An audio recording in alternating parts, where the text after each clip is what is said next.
여러분들 반갑습니다. 1타 클래스에서 부동산 공시법을 담당하는 목희수입니다.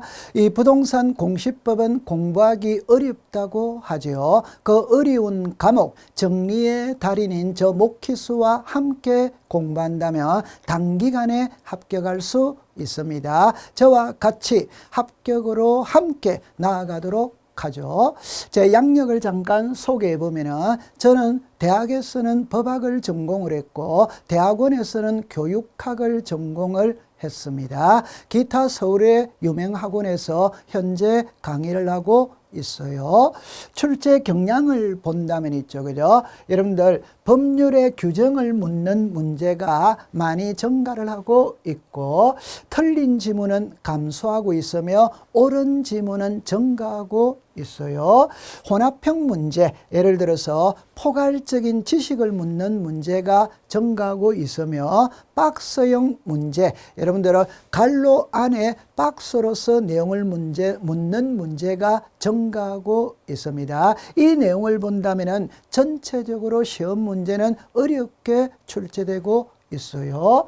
자, 출제 경향을 보면 있죠. 지금까지 출제 빈도는 비슷해요. 앞으로 미래 사회는 출제 빈도가 조금 높아지지 않을까 그렇게 예상을 합니다. 우리 과목은 있죠. 1차 과목, 2차 과목 이렇게 했을 때 이 부동산 공시법은 2교시에 3시 30분에 시험을 시작해서 4시 20분에 끝나는 과목입니다. 위 과목과 동일하게 평균 60점만 맞으면 합격할 수 있습니다. 자, 우리 공시법은 있죠. 세법과 합쳤어요. 그죠? 그래서 지적이 12문제, 등기가 12문제, 세법이 16문제가 되어서 40문항을 이루고 있습니다.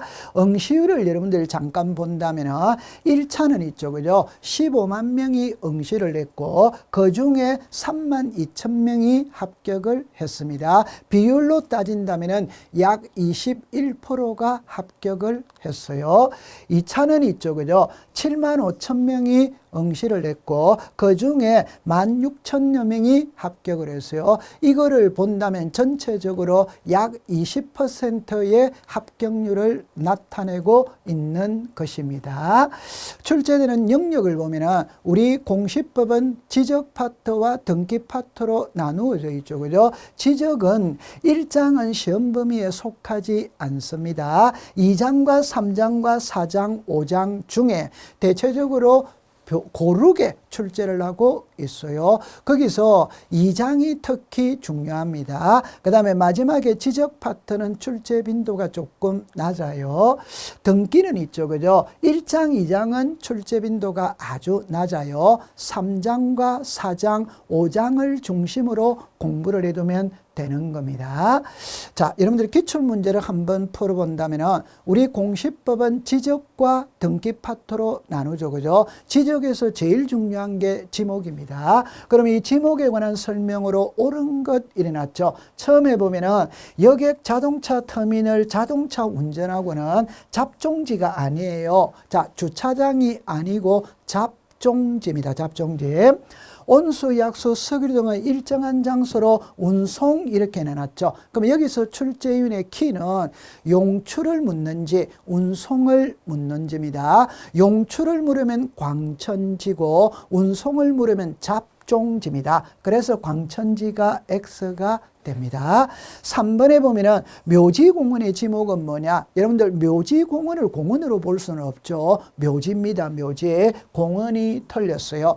양어장은 있잖아요. 그죠? 육상이냐 해상이냐? 여러분들 바다에서 고기를 기르는 것은 바다는 토지가 아닙니다. 그러면 지목이 없어요. 육지에서 고기 길러야 양어장입니다. 그래서 해상이 아니라 육상이라고 해야 되는 겁니다.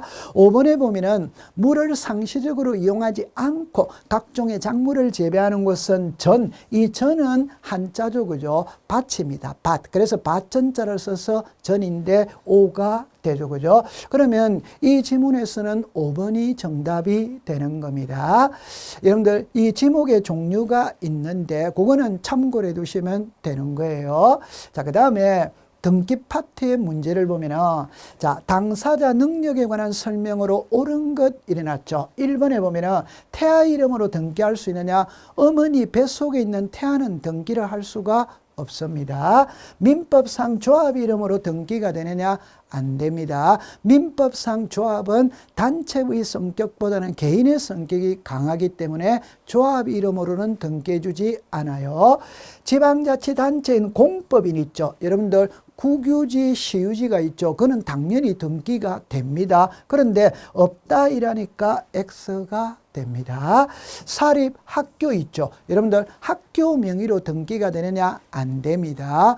국립학교는 국가 명의로 등기를 하고 공립학교는 지방자치단체 명의로 등기를 하고 사립학교는 재단 이름으로 등기합니다. 학교는 안 됩니다. 5번에 보면은 법인 아닌 사단은 사단 명의로 대표자 또는 관리인이 등기를 신청한다. 5조. 법인 아닌 사단 재단의 대표적인 예가 문중입니다. 종친회입니다. 장학회, 동창회, 향후회 이런 것들이에요. 이거는 등기가 되는 거예요.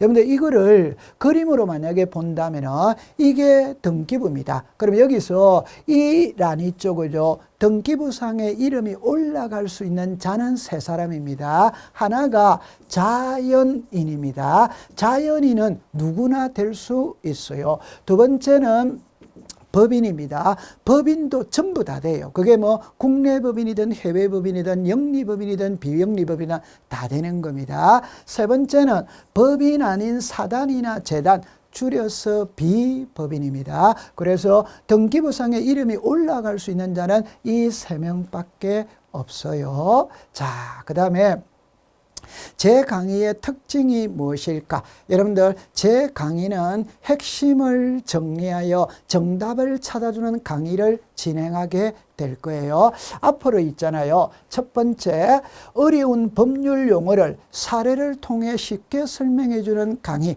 예를 들어서 우리가 배우는 과목은 법이잖아요. 그죠? 법은 법 조문을 가지고 있고 그 법 조문을 풀어 헤쳐가는 과정이 공부입니다. 그죠? 그럼 예를 들어서 사인정려라는 법률 용어가 있다 이 말이에요. 그러면 이게 무엇일까? 여러분들 풀이를 하면 이겁니다.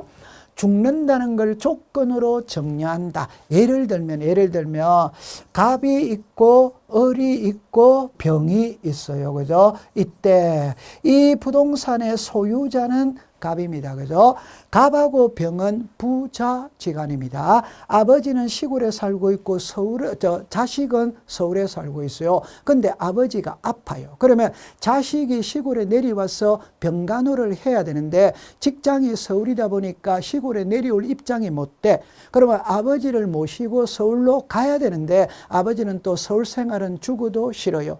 그러니까 이러지도 못하고 저러지도 못하고 난감한데 그 마을에는 을이라는 조카가 살고 있어요. 그럼 세 사람이 머리를 맞대고 앉았습니다. 이때 아버지가 자식에게 뭐라고 하느냐면 아들 너는 나를 간호해 줄 입장이 못 되니까 조카 너가 나 죽을 때까지 간호해 주면 이 집을 너 이름으로 해 줄게. 이게 사인 정리예요. 그래서 앞으로 법률 용어를 알기 쉬운 사례를 통해서 설명해 갈 겁니다.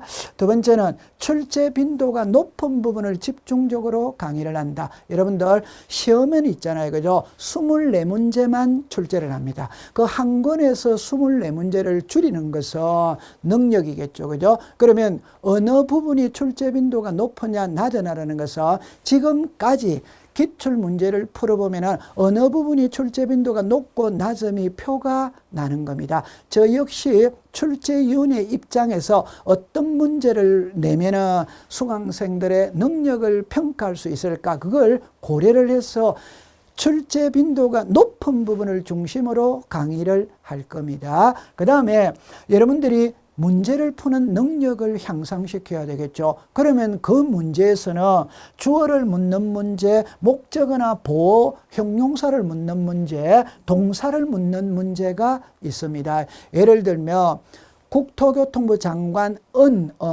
지적정보전담관리기구를 설치 운영한다. 여기서 묻는 거는 주어입니다. 주어. 누가 국토교통부 장관. 이게 주어예요. 그러면 동사를 묻는 문제를 보면 수인의 공유자 중 1인이 자기 지분만의 소유권 보존 등기를 신청할 수 있다 없다. 여기서는 자기 지분을 묻는 문제가 아니에요. 지분만의 보존 등기를 할 수 있다 없다. 이게 동사죠. 그죠? 그래서 각각의 법률 조문에다가 동사를 묻는 문제인지 주어를 묻는 문제인지를 분석해서 여러분들한테 강의를 하게 될 겁니다. 그러면 여러분들 우리가 이제 이론이 있고 문제가 있겠죠. 그죠? 그럼 이론은 입문서가 있고 이론서가 있고 요약집이 있어요. 공부에서 중심은 여기 있는 기본서입니다. 그죠? 입문서는 기본 과정을 공부하기 위한 기초 과정을 배우는 겁니다. 그럼 우리의 공부의 주는